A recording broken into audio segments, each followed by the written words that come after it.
Okay, we want to take you to Victoria now because 6 wind projects off the state's coast are a step closer to reality this morning. Yeah, they could power more than 1 million homes. So to get more, let's bring in the CEO of the group Southerly 10, which is behind 2 of the projects, Charles Rattray. Charles, good morning to you. Good morning. There's a few different companies that have kind of been given this next step to go ahead for feasibility.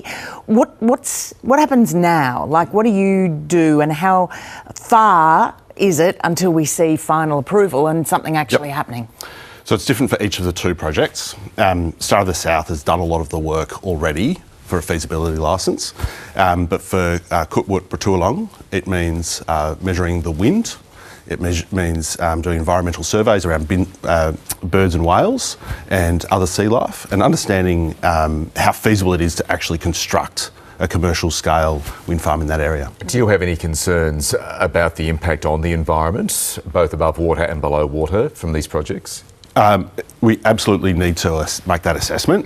And for Star of the South, we've collected over 50,000 data points in a marine survey, and we're going through the process of processing all of that data to present our assessment of that environmental impact and have that assessed by government. Because we don't have any offshore wind farms in Australia, what are the challenges you face trying to get this zone up and going? There are 3 main challenges. 1 is the environmental approval. 2 is making sure we have the right infrastructure in place to deliver the project, ports, transmission.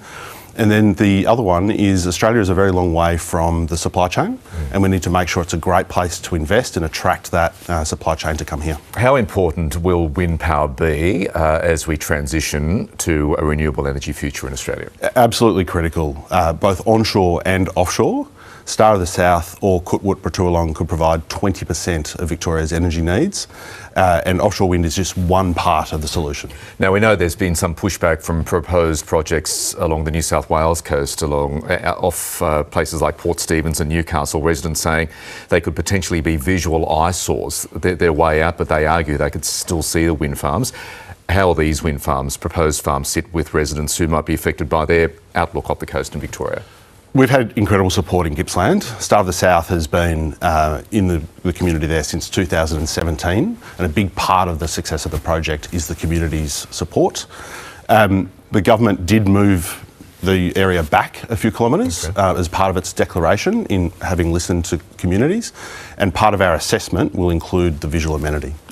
So just briefly to wrap up, from now until when it's actually operating and pumping and delivering power, what do you reckon? How long? We're ready to meet the 2032 target the Victorian government has of 2 gigawatts into the grid by 2032.